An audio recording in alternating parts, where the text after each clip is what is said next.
Alright everybody, welcome back to another Xvault gaming video, and like the thumbnail suggests, I want to go over that recent state of play from Sony in regards to the announcement, further gameplay, further details and everything in Hogwarts Legacy.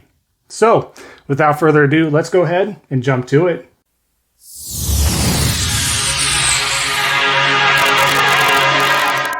Alright, so like I was saying, I want to go into further detail of the Hogwarts Legacy, what this means for everybody that's a Potter fan or a Wizarding World fan or anybody else that maybe not even is all that curious or maybe just kind of a neutral fan like myself.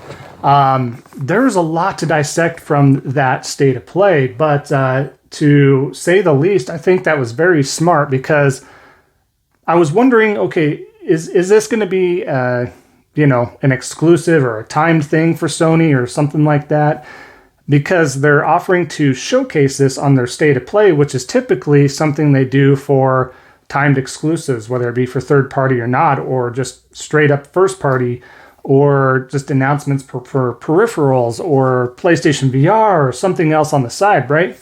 So I thought there'd be something there. Just real quickly, I want to go over the fact that watch this in its entirety, and there wasn't any announcement for any special deal, any special packaging, any exclusive or timed this or that or the other. And I got to thinking, I'm like, interesting. But by the time I got done watching it, it clicked almost immediately. This makes a lot of sense. Who doesn't want the marketing for something that is so popular? Whether you love or hate Harry Potter, the Wizarding World, Hogwarts, anything to do with that universe or franchise, it sells like hotcakes, much like Spider-Man sells like hotcakes. It doesn't matter if it's Spider-Man, Miles Morales, anything to do with Spider-Man. That is the most profitable Marvel piece of franchise out there. I know there's some others that probably give it a run for its money, but kind of like Batman does for DC, Spider-Man does for Marvel. So for this iteration, this is a whole new fan base for the Wizarding World. I'll keep calling it the Wizarding World just to kind of encompass the entire franchise of Harry Potter and Hogwarts and all that stuff. It makes so much sense because it really shows the branding of, hey, PlayStation's shown this. This is on a PlayStation state of play.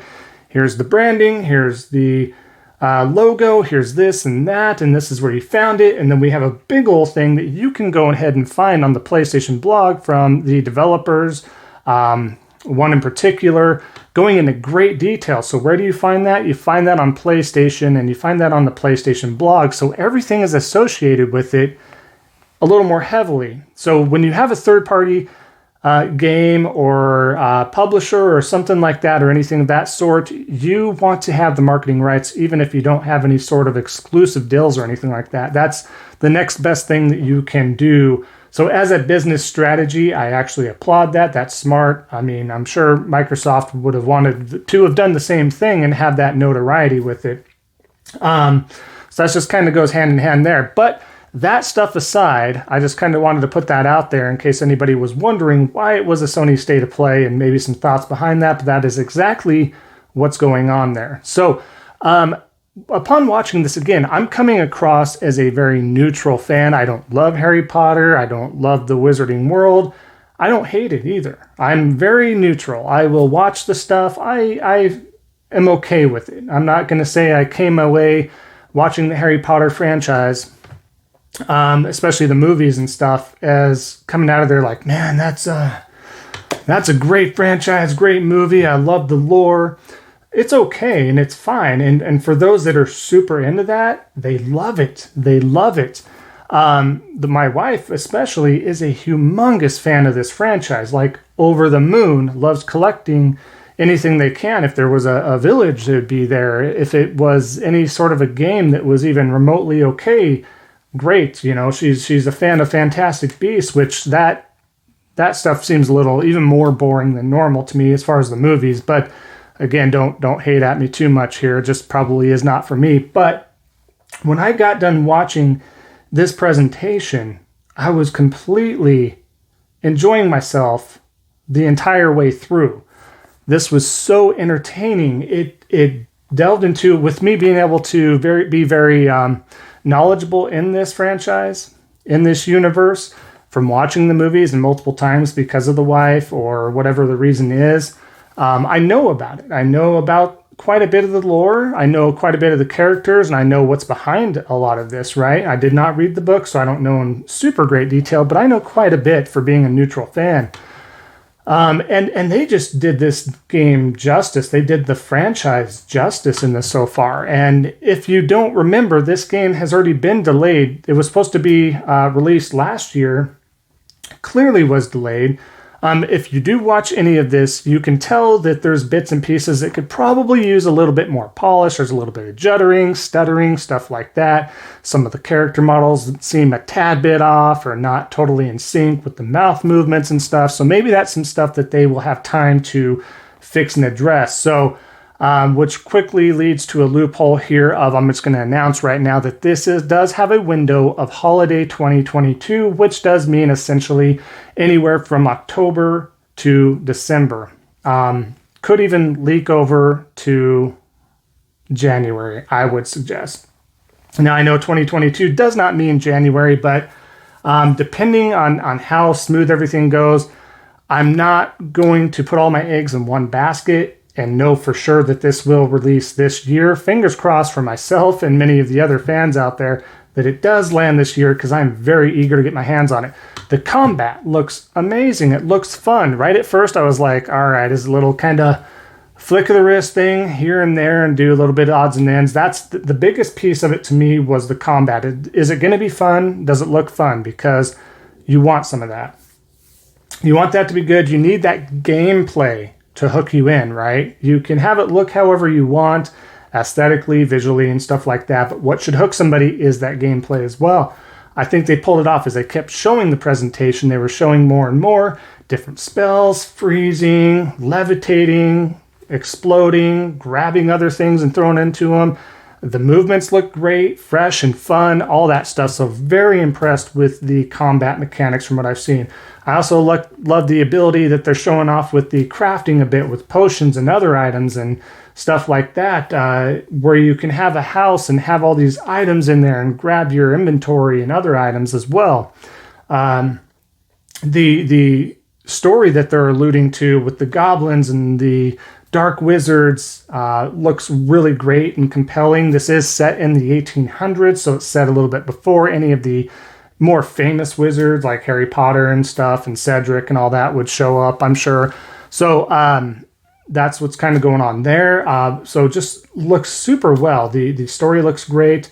The cast, the supporting cast that we've seen so far looks really intriguing, fun. They have their own personalities and their own ambitions and everything. So that looks fantastic as well. On top of that, we did get some the ability to know that you can fly on your broom, right? Your broomstick, your Nimbus. Get on that and fly around the world. Looks great. So that allows you to quickly traverse and everything. So really a lot of fun. So they thought that out.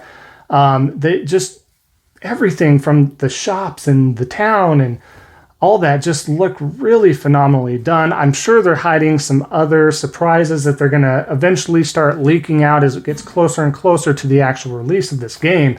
But as a package, I am just super impressed. 14 minutes of gameplay, essentially, mixed in with some cinematics.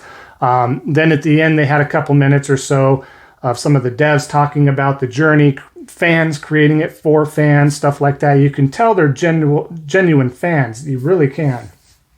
So I'm over the moon about this. Again, a neutral Wizarding World fan, very neutral. I am over the moon. Very excited for this. It's really interesting because my wife being I would still say a casual gamer because she likes to game and stuff, but not as hardcore as I do. She's over the moon on this just as much as I am. And just to quote her, what she said out of her mouth was, you know what? This is going to be the closest to a Hogwarts letter that I'm ever going to get. So I thought that was pretty funny. I thought that was pretty unique. And it just shows the level of care and detail that this game is showcasing and encompassing, right? So I think hats off, everything that I've seen for the reactions on social media as well. Super, super positive, very minimal negative feedback. And again, that's kind of towards the fact of people wanted some multiplayer when it's clearly a single player experience, which is totally fine. And then a couple of them were kind of mentioning some of the character models. But again, there's plenty of time between now and that holiday window. They did not commit to an actual date or month. So they do have a window to keep working and polishing on this game, making it the best they possibly can. If they knock this out of the park like it seems, we're going to have a multi-faceted franchise on our hands from these guys and these developers, and making pseudo sequels and sequels and prequels and you name it. They can do whatever they want. So if they knock this out of the park, like I said, big things to come. But I just wanted to share some information in regards to that was in the presentation. My thoughts and opinions on there as well. I thought they knocked it out of the park as well, of course. And, of course, I just can't wait to get my hands on this. This holiday cannot come soon enough. I know there's other games unannounced that will also be heading out this holiday time. So time will tell there, right? So we'll go ahead and wrap up the video. I appreciate you sticking around clear until the end. But please let me know your thoughts and opinions down below in regards to this game. Did you check out this presentation? If you didn't, go check it out. Let me know your thoughts on that as well in the comments. Would love to hear from you. If you are new to the channel, and as always, for those that have been here, please definitely like, comment, and if you haven't already, certainly subscribe. Help out a small content creator like myself. And of course, Twitter, Instagram, all that info to follow me if you would like, and Discord is down in the description below of this video. So check that out if you would like as well. So thanks again. Appreciate that. We are at 238 subscribers. So thank you very much, everybody. Much appreciated as always. And hopefully we can get that 300 goal sooner than later. I know we can do it with everybody's help. So thank you again. And we'll go ahead and give your Thursday back to you. And we'll see you next time on the next Xvault Gaming video. And until then, take care.